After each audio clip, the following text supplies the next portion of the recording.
And it's an honor to be joined by our friend Jeremy Fowler of ESPN, keeping us up to date on the very latest, not just here in Jacksonville, but around the National Football League when it comes to the coaching carousel. Jeremy, thanks so much for hopping on with us this afternoon. Hey, no problem. Thanks for having me. Greatly appreciated. Mia O'Brien, Lauren Brooks, Taylor Dahl. We're with you guys until 2 p.m. Jeremy, let's begin, of course, here in Jacksonville, but I want to begin with the wording of the actual statement from owner Shad Khan, in which he stated that Trent Baalke would be working in collaboration with him to find the next head coach. He would be retained. Do you believe that is for the long term, or is there another shoe still to drop here in Jacksonville? Well, certainly, I think right now we can take the statement at face value and assume that for the early parts of the search, and maybe for the entirety of the head coaching search, that Trent Baalke will be in place as GM. I don't have evidence as to otherwise right now. You always have the wild card of a coveted head coach that the team really wants. Maybe that head coach wants a different GM or wants a different setup and tries to throw that weight around. That's harder to do than like fans and a lot of media would think, especially if you're not, if you're like a hot coordinator that's never been a head coach. It's hard to throw that weight around. So we'll see. It seems that Shad Khan really trusts Trent Baalke, and I don't anticipate a change right now, certainly. So I think he'll be involved in the search. Jeremy, we've talked a lot and have heard around the league of little notes saying that there are certain coaches and that would not want to come to Jacksonville if Trent Baalke was still here, was still the GM of the Jaguars. Is that anything that you have heard league-wide? Well, we'll see when it comes to a job actually being offered. It's a different scenario because these are only 32 of them. So would somebody not take what's considered a pretty good job because of the presence of a GM? I'm not so sure about that. But that scenario is being bantered about by some league execs that I've been texting with today as far as is that job either less attractive or does it limit the talent pool as a result? But, I don't know. Talking to people with the team, they don't really think it's going to be a factor because they saw Doug Pederson and Trent Baalke having a good working relationship. They did not see Trent Baalke trying to intercede on Doug's job.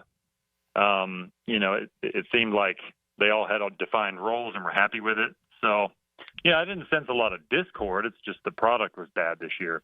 And, somebody had to take the fall for that. So, I don't know. I tend to think it's a little overblown, but it is a factor. I mean, people around the league are talking about why Jacksonville didn't open it. That's for sure. Jeremy, it feels like it's a competition between Jacksonville and Chicago, mainly for Ben Johnson, the Lions offensive coordinator. Which situation do you think would be better for him to step into in 2025?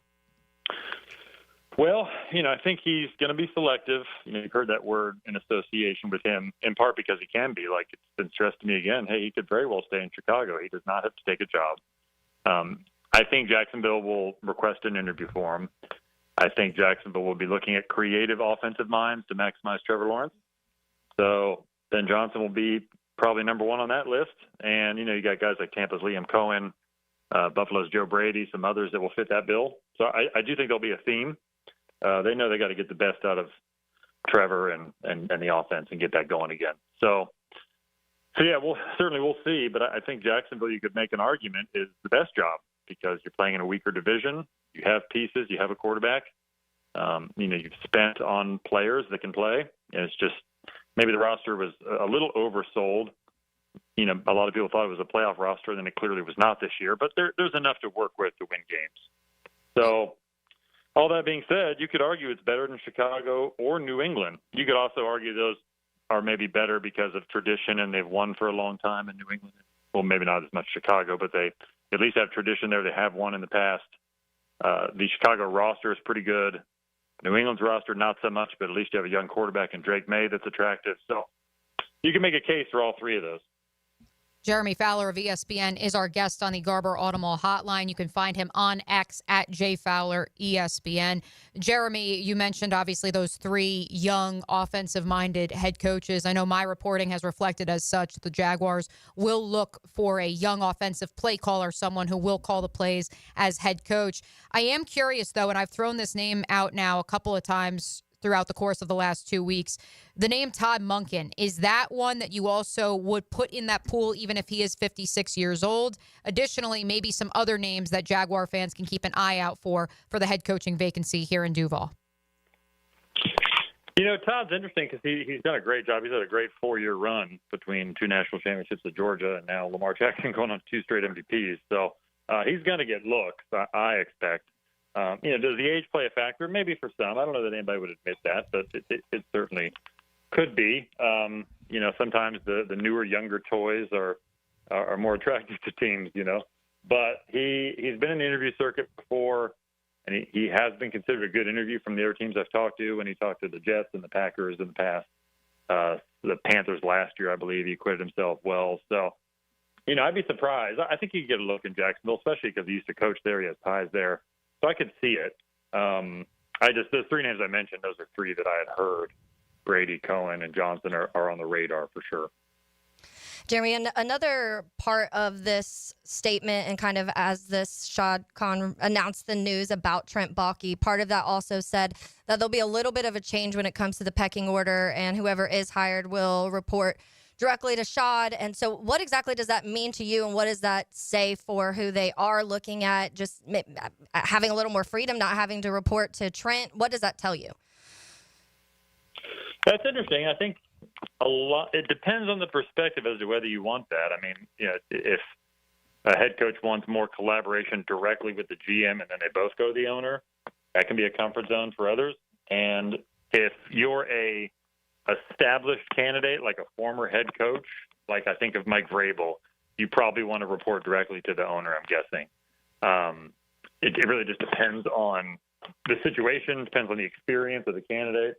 So that is interesting. I think that will be a factor that will probably be attractive to the job, I'm guessing, more often than not. You want to have a direct line to the owner. And, the good coaches I know and have had success in this league have direct correlation with ownership every week. And you talk about, things with the team and what's going on in the locker room and all those things so that the owner's kept abreast of the situation. So that's not surprising, and it's probably the best move, I would guess. Jeremy, have you heard if there are any coaches who wouldn't want to work with Trevor Lawrence? I have not heard that yet. I think now he's a bit of an acquired taste because he hasn't played particularly well dating back to late last year. But there was still a stretch this year where he was good. He's had stretches where he's played high level. There's a feeling where if you can just streamline some things for him, get him some easier layups on plays, a little more creativity, and have him throwing in rhythm more, he can still be really good.